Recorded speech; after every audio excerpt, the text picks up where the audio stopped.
Because, Chris, you worked in restaurants, didn't you? Oh, yeah. Oh, yeah. So you worked in Hawaii, but then you worked in L.A. as well? Yes, I worked at a restaurant in Beverly Hills. So posh.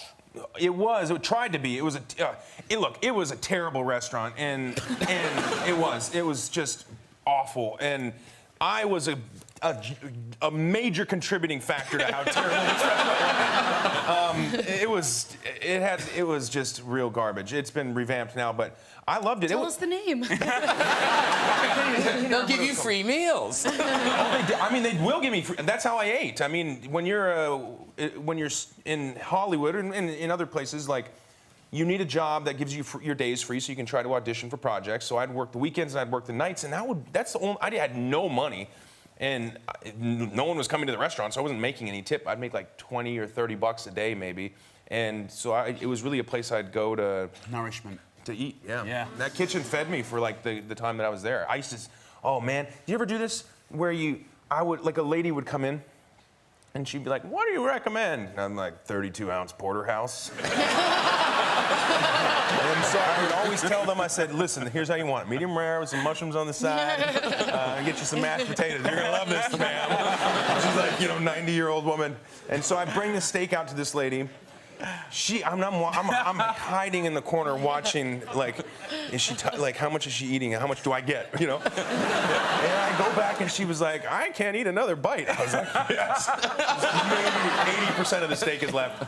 And we have this thing called the tunnel, which is an area between the dining room and the kitchen where they keep all the soft drinks and like the silverware and stuff. And I'd been busted so many times eating off people's plates that they were like, you have to stop doing that. Like, it's really, really bad. And so anything I ate, I had to eat in the tunnel. Because it was my safe zone to where... From judgment. For judgment.